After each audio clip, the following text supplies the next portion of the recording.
हे भगवान, कितना सारा खाना बनाना पड़ रहा है मुझे, लेकिन मैं भी एक बार में 3 टाइम का खाना बनाकर ही छोड़ूंगी। अब मुझसे रोज रोज का टंटा बिल्कुल नहीं होता। रसोई में जगह नहीं है, लेकिन खाना तो तैयार कर दूंगी। मीठा बन गया है, ये रात को दे दूंगी और ये हलवा दोपहर में। और अभी के लिए खाने के साथ मेथी का रायता बना देती हूँ।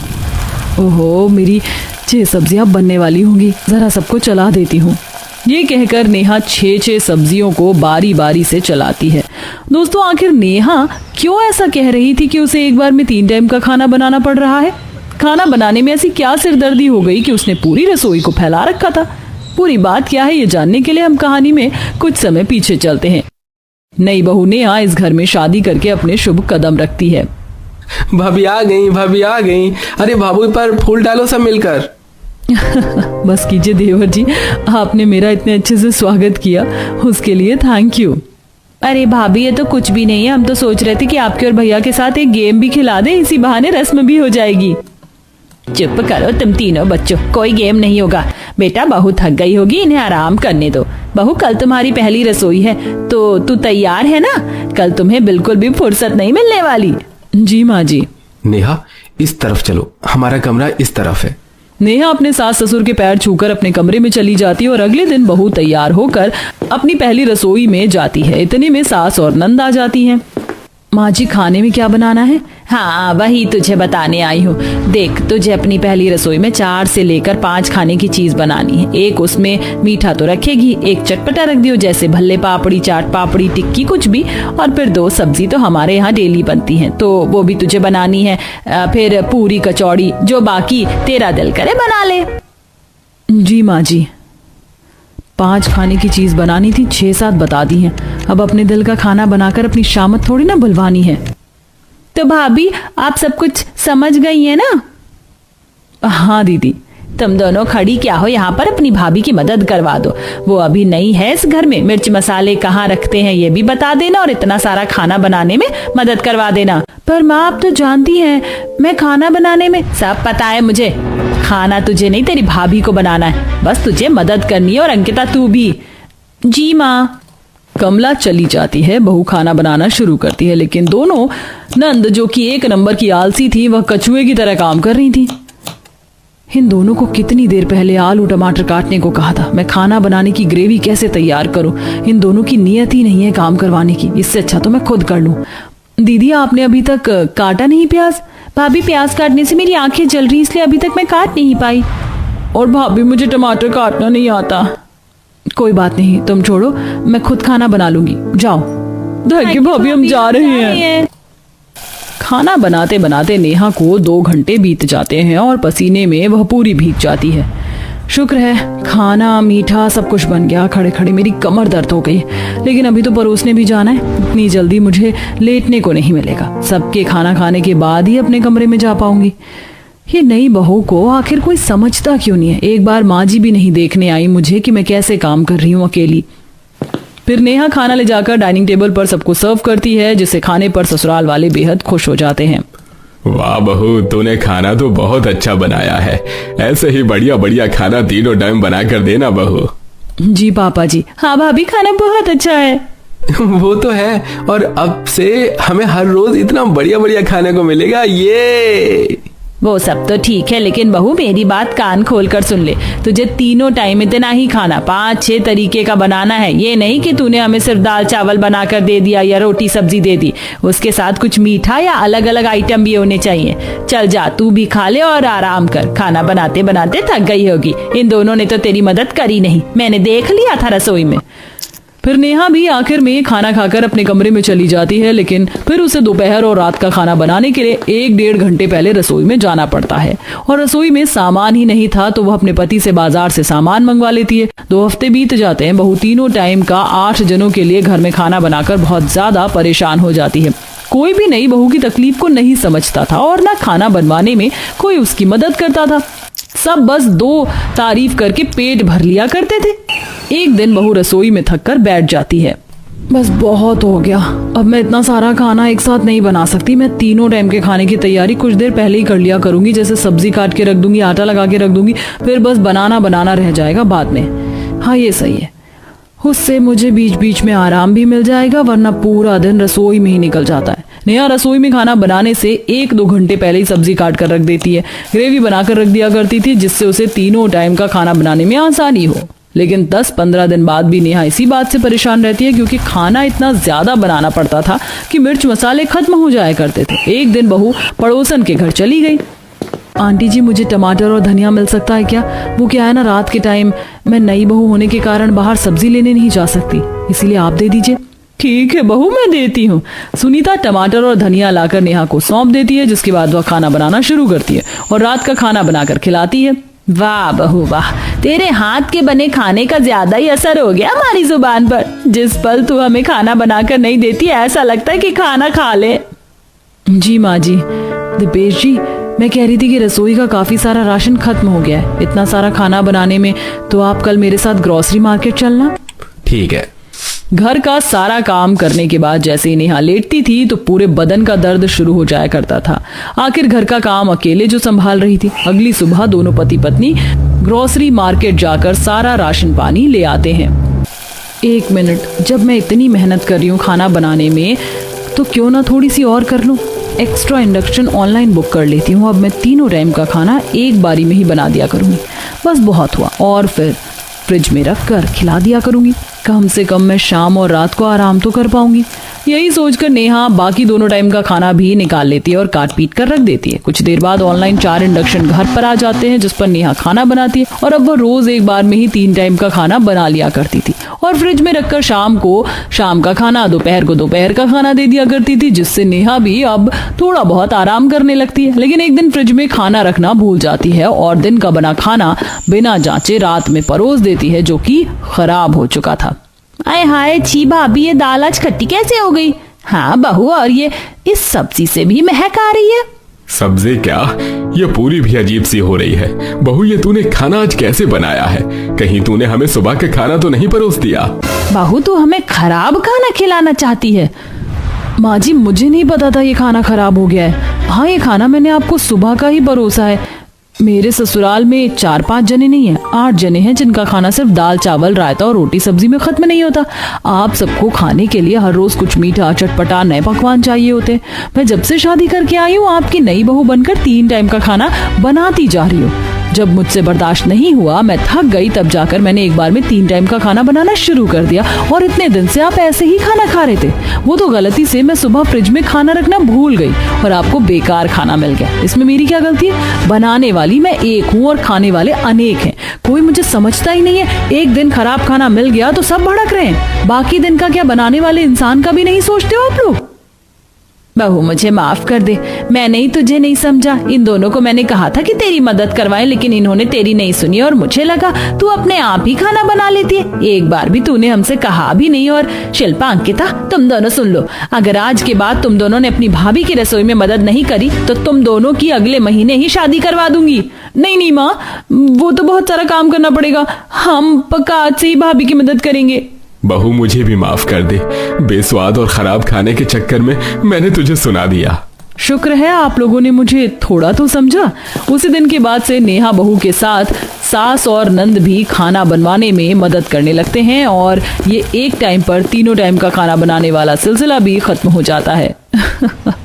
तो दोस्तों, क्या आप भी नेहा बहू की तरह इस तरह की तकनीक अपने ससुराल में अपनाना चाहेंगे? कमेंट करके अपना जवाब जरूर दें। तड़के सवेरे सवेरे हरि किशन मंडी से ट्रक में ताजी सब्जी भरकर ले आते हैं। मनोरमा जी, ओ मनोरमा जी, अरे ओ भगवान, अरे ओ सब्जी वाली, कहाँ हो? फटाफट से बाहर आओ। हाँ जी, आ गई। इतना हल्ला गुल्ला क्यों मचा रहे हो? अरे जल्दी से बोरी में सब्जियां निकाल कर हवा लगा दो। तो आज बड़ी बड़ी तंगड़ी करनी है, कहीं ताजी ताजी सब्जी गल न जाए। गर्मी के चलते मंडी में बड़ी महंगी सब्जी हो गई है। मनोरमा सब्जियों की छटाई करने लगती है, तभी उसकी नजर मिर्ची की पन्नी में जाती है। हे राम जी, कितनी सारी मिर्च सड़ गई है। मैं अकेले कितनी सब्जी छाटूंगी? गोपी बेटी, जरा मिर्ची की थैली खोलकर हवा लगा दे और सड़ी गली मिर्च हटा दे। मिर्ची छाटने के नाम से ही गोपी के पसीने छूट जाते हैं। माँ, आपको तो पता है मिर्ची से मेरा 36 का आंकड़ा है। ऊपर से ये मिर्ची कितनी मोटी तीखी है, हाथ जलन करने लगेगा। हे भगवान, कैसी छुई मुई लड़की को पैदा कर दिया है मैंने। मिर्ची साफ करने में इतना डर रही है, कल को मिर्ची खाने वाले ससुराल में शादी हो गई तो कैसे गुजारा होगा। माँ, मुझे मिर्ची खाने वाले खानदान में शादी करके अपने कानों से धुआं नहीं निकलवाना है, तो क्या सारी जिंदगी मायके में कुंवारी बैठी रहेगी। आज मैंने पंडित जी को घर बुलाया है, बता रहे थे तेरे लिए एक बहुत ही अच्छे घर का रिश्ता देख रखा है। नमस्कार मनोरमा जी। पंडित जी, बड़ी लंबी उम्र है, अभी आपकी ही बातचीत हो रही थी। लड़के की तस्वीर लेके आए हैं? जी बिल्कुल, एकदम अव्वल दर्जे का लड़का देखा है। काफी ज्यादा जमीन जायदाद है, अच्छा खासा घर मकान बनवा रखा है, काफी खेती बाड़ी भी है उनकी। जब लड़के वालों का घर परिवार दोनों अच्छा है तो और क्या चाहिए हमें, ये रिश्ता हमें स्वीकार है। ये हुई ना बात मनोरमा जी, आप तो जल्दी से मोतीचूर के लड्डू खिला दीजिए। वैसे इस महीने में विवाह का बड़ा ही शुभ मुहूर्त है, मेरी मानिए तो चटमंगनी पर ब्याह कर दीजिए बिटिया का, वरना लड़का कहीं हाथ से न निकल जाए। ये पंडित जी मेरी शादी करवाने की ज्यादा ही जल्दबाजी नहीं मचा रहे, ताल में कुछ तो काला है। कहते हैं ना, इंसान जिस चीज से जितना ज्यादा भागता है नसीब उसे वहीं खींच कर लाती है। गोपी का हरी तीखी मिर्ची से 36 का आंकड़ा था। क्या होगा जब हमारी प्यारी गोपी मिर्ची के खेत वाले ससुराल में शादी करके जाएगी। कुछ ही दिनों में गोपी की धूमधाम से शादी हो जाती है और वो शादी करके ससुराल में आती है, जो कि हरी मिर्च से भरे हुए खेत के बीचों बीच में बना हुआ था। अरे कांता जी, जल्दी से छोटी बहू का स्वागत करवाइए। हाँ जी, बस आ गई। तभी सास कांता थाली में हरी हरी मिर्च भरकर लाती है और नजर उतारती है। हर टोना टोटका अला बला मेरी बहू के ऊपर से उतर जाए। हाजी, तौबा तौबा, देखिए सासू माँ, देवरानी जी को कितनी ज्यादा नजर लगी हुई थी। पिंकी भाभी, नजर तो लगेगी ना, छोटी भाभी दूध से भी ज्यादा गौरी चटोरी हैं। सास ननद जेठानी की बात सुनकर गोपी बोलती जा। जेठानी जी, कोमल मुझे कोई नजर नहीं लगी, मुझे मिर्ची से एलर्जी है, इसीलिए छींक आ गई थी। वैसे आप लोगों ने पूरी जगह में मिर्ची की खेती क्यों उगा रखी है? मिर्ची का व्यापार करते हैं क्या? अरे नहीं बहू, ये तो हमने अपने खाने पीने के लिए लगा रखी है। हम सब लोग तीखी हरी मिर्च बड़ी शौक से खाते हैं। ससुर की बात सुनकर गोपी चक्कर खा जाती है। हे भगवान, ये मिर्ची का खेत तो कितनी दूरी तक फैला हुआ, लगता है मेरे मिर्ची के खेत से भरे ससुराल में सब लोग ज्यादा तीखा खाते हैं।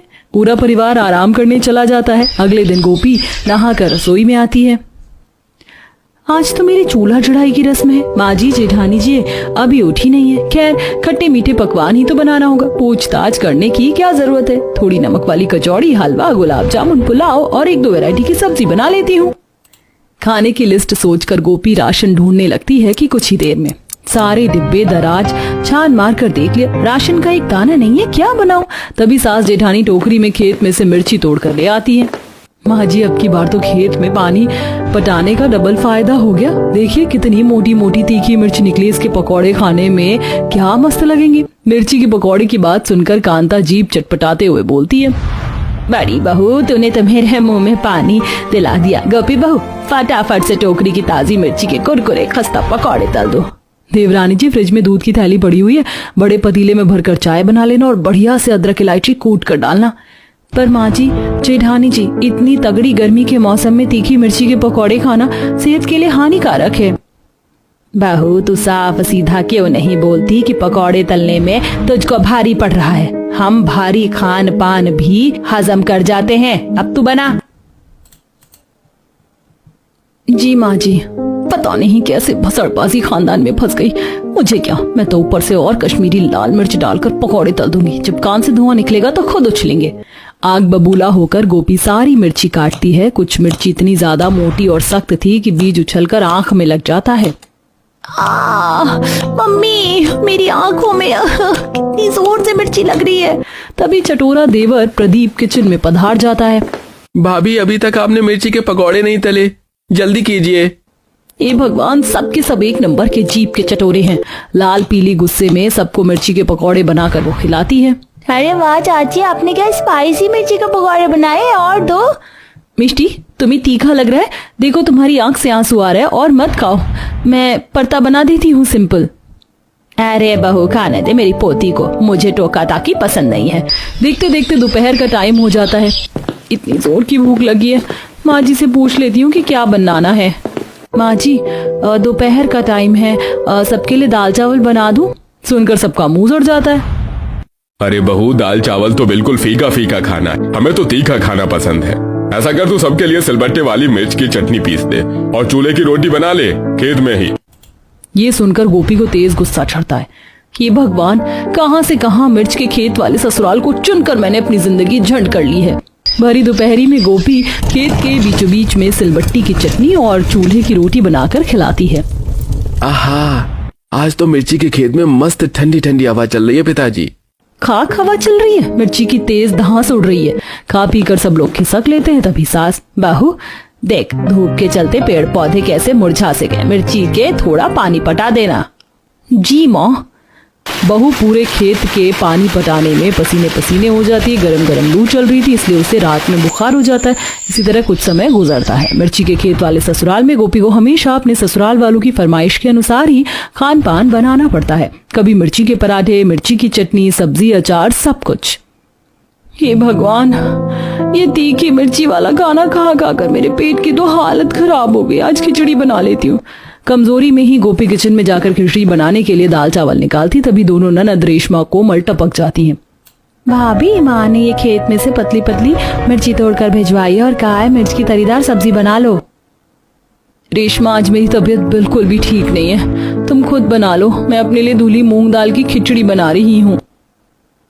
दोनों भड़कते हुए कांता के पास आकर एक के दो जोड़कर आग में घी डालकर बताती हैं, जिससे सास राशन पानी लेकर चढ़ जाती है। बहू, हम तुझे अपने इतने बड़े मिर्ची के खेत वाले ससुराल में इसीलिए बहू चुनकर लाए थे जो तू खाना बनाने से इनकार करे। काम की ना काज की, दुश्मन अनाज की। चल अब सब्जी बना और फिर खेत भी साफ करना है। सास के बर्ताव से बेचारी गोपी की आंखों में आंसू आ जाता है। बेचारी भट्टी जितने तपते रसोई में सब्जी बनाती है। मिर्ची छोटी होने के चलते उंगली कट जाती है। आह, मेरी उंगली। मैं तो बड़ा पछता रही हूँ इस मिर्ची के खेत वाले खानदान में शादी करके। थकी हालत में खाना खिलाकर बहू चिलचिलाती धूप में जाकर खेत की साफ सफाई करती है, तभी चक्कर खाकर गिर जाती है। गोपी, क्या हो गया तुम्हें? उठो ना। अरे माहिर बेटा, तू क्यों इतना घबरा रहा है? गर्मी लग गई होगी। माँ, मुझे तो लग रहा है कि भाभी झूठ मूठ में नखरे कर रही हैं। मैंने डॉक्टर को फोन मिलाया, अभी डॉक्टर साहब आकर खुद ही चेकअप करके बता देंगे, दूध का दूध पानी का पानी हो जाएगा। डॉक्टर जैसे ही गोपी की खराब हालत को देखते हैं तो सबको खूब जोर से डांटने लगते हैं। आप लोगों को जरा सी भी खबर नहीं है अपनी बहू के बारे में। इनकी हालत काफी ज्यादा खराब है। लगता है आपके परिवार वाले मिर्ची का जरूरत से ज्यादा ही सेवन करते हैं। अरे गर्मी के मौसम में ठंडी ठंडी चीज खाई है, मिर्ची खाने से परहेज करिए, वरना बहुत ही भारी पड़ सकता है। डॉक्टर की चेतावनी सुनकर सबका कलेजा जैसे मुंह को आ जाता है। सब लोग आपस में सलाह मशवरा करके अब खेत की आधे से ज्यादा मिर्ची बेच देते हैं और अब अपने खेत में गर्मी के सीजन की हरी सब्जियां जैसे ककड़ी, खीरा, तोरी, बीन्स उगा लेते हैं, जिससे बहू रोजाना बदल बदल कर सब्जी बनाती है और सब लोग खुशी खुशी खाते हैं। खुशी। ललिता ने अपने बेटे की हाल फिलहाल में शादी की थी। ललिता अपने बेटे की शादी गांव की लड़की से करती है जो सिलाई कढ़ाई काफी अच्छा जानती थी। अरे ललिता बहू, तो तू काफी सुंदर गुणी और संस्कारी लेकर आई है। हाँ, विमला बहन, गांव की बहू इसीलिए लाई हूँ ताकि घर में सुख शांति बनी रहे और संस्कार भी गांव की लड़कियों में शहर की लड़कियों से ज्यादा होता है। और सबसे अच्छी बात तो ये है कि सिलाई कढ़ाई भी बहुत अच्छा जानती है। फिर तो मेरे फटे पुराने कपड़े तेरे ही घर सिला करेंगे आपसे। हाँ, क्यों नहीं। मेरी बहू तो फैशन डिजाइनर बनना चाहती थी, लेकिन भले ही वो फैशन डिजाइनिंग में इतना पैसा नहीं लगा पाई हो, पर कपड़े सिलने उसे एक से बढ़कर एक आते हैं। ललिता और विमला को बात करता हुआ सुन पास खड़ी उर्मिला तुरंत जवाब देती है। अरे विमला, जरा इससे पूछ तो, फैशन डिजाइनर का मतलब भी जानती है? अरे गरीबों का कपड़ा सिलना मतलब दर्जी, और ये अपनी बहू को फैशन डिजाइनर कह रही है। और सच में उर्मिला बहन, ललिता बहन की बहू को मैंने खुद देखा है, एक से बढ़कर एक कपड़े सिलती है। रहने दे, मेरी बहू आएगी तब देखना, बड़ी आई बहू की तारीफ करने वाली। उर्मिला और ललिता रिश्ते में देवरानी जेठानी थी।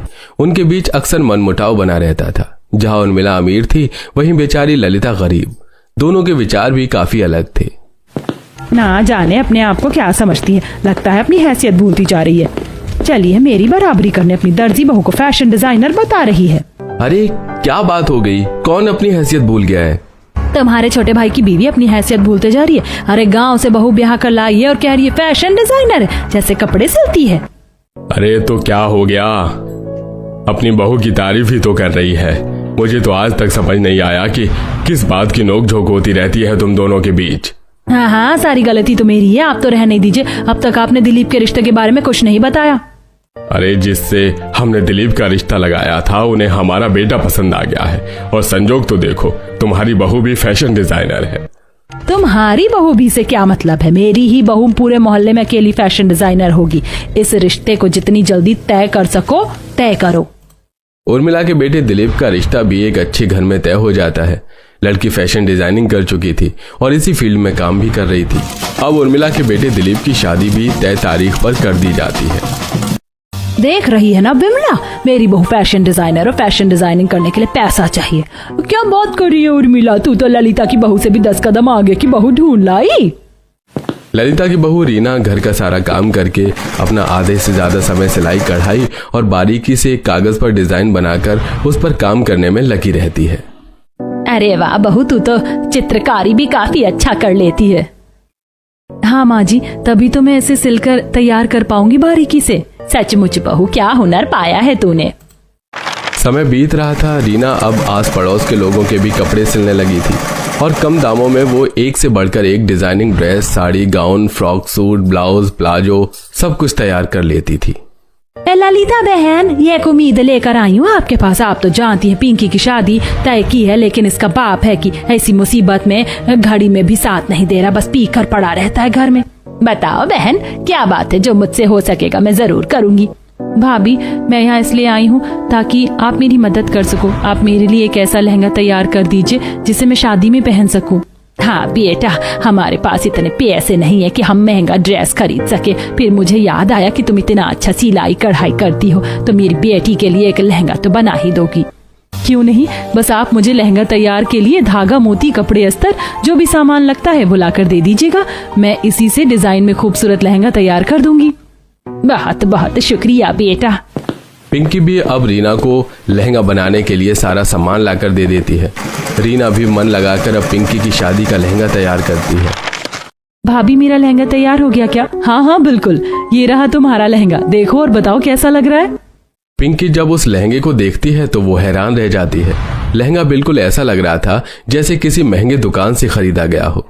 सचमुच भाभी, आपने इतना सुंदर लहंगा तैयार किया कि मुझे विश्वास ही नहीं हो रहा कि ये लहंगा आपने अपने हाथों से तैयार किया है। तभी रीना पास रखी एक खूबसूरत सी साड़ी दिखाते हुए पिंकी से पूछती है, और ये साड़ी कैसी लग रही? ये मैंने माँ जी के लिए तैयार की है ताकि वह आपकी शादी में इसे पहन सके, लेकिन अभी तक उन्होंने बताया ही नहीं। पिंकी की शादी वाले दिन ललिता अपने परिवार वालों के साथ शादी में शामिल होने आई थी। वहीं उर्मिला भी शादी में पहुंचती है। और ये बाप रे ललिता, लग रहा है तूने सारा पैसा लगाकर ये महंगी साड़ी खरीदी है। अरे नहीं नहीं, कैसी बातें करी है। साड़ी तो मेरी बहू ने बनाया, पूरे 15 दिन हो गए। जो पिंकी ने लहंगा पहना है वो भी मेरी बहू ने ही बनाया है। और ये तेरी बहू तो सचमुच कलाकार निकली, कितना सुंदर लहंगा तैयार किया, और इस साड़ी पर से तो मेरी नजर ही नहीं हट रही। विमला और ललिता की बातें पास खड़ी उर्मिला सुन रही होती है। तभी वो विमला के पास आती है और अपनी साड़ी दिखाते हुए कहती है, अरे वो सब छोड़ विमला, ये देख मेरी बहू ने अपने हाथ से ये साड़ी तैयार की, बता कैसी है। बहुत ज्यादा प्यारी लग रही है। तुम दोनों की बहुएं तो वाकई कलाकार हैं। तुम दोनों की नहीं, सिर्फ मेरी बहू फैशन डिजाइनर। बाकी तू तो जानती ही है, लोग छोटे मोटे सिलाई सेंटर से सिलाई सीखकर खुद को फैशन डिजाइनर बताते हैं। ललिता उर्मिला से लड़ना नहीं चाहती थी, इसलिए वो अपनी बहू को लेकर वहां से चली जाती है। अब उर्मिला घर आती है। अरे क्या बात है, इतना मुंह क्यों बना रखा है तुमने? ललिता की बहू ने उसे इतनी सुंदर साड़ी बनाकर दी है कि बस उसे देखते रह जाएं। लेकिन ये साड़ी जो मैं 10,000 की खरीद कर लाई हूँ, लोगों को ये कहती फिर रही हूँ कि मेरी डिजाइनर बहू ने बनाकर दिया है। अरे कब देगी वो मुझे साड़ी बनाकर? ललिता की बहू की तरह दोनों सास बहू के बीच में कितना प्यार है, और एक मेरी बहू है जिसे मेरी पड़ी ही नहीं है। तुम तो जानती हो तुम्हारी बहू फैशन डिजाइनर है, उसके पास बहुत काम होता है, महंगे महंगे कपड़े डिजाइन करने होते हैं, तो उसे समय नहीं मिल पाता होगा। अच्छा तो ऐसी बात है, फिर ठीक है। उर्मिला उस वक्त कुछ नहीं कहती। अब देर शाम जब प्रियंका घर आती है तो उर्मिला प्रियंका से कहती है, बहू तुझे इतना अच्छा ड्रेस डिजाइन करना आता है, ब्लाउज, लहंगा, गाउन सब कुछ तू तैयार करती है। एक अच्छी सी साड़ी मेरे लिए तैयार कर दी होती। हाँ क्यों नहीं, थोड़ा समय मिल जाने तो मैं आपके लिए एक अच्छी सी साड़ी तैयार करूंगी। उससे पहले अच्छे से डिजाइन करूंगी, उसके बाद उस पर काम करूंगी। ये हुई ना बात। ऐसे ही समय बीतता है। एक रोज उर्मिला की बहू प्रियंका शॉपिंग पर गई होती है। तभी उर्मिला अपनी बहू के कमरे में पहुंचती है, जहां उसे डमी में एक साड़ी लपेटे हुए दिखाई देती है।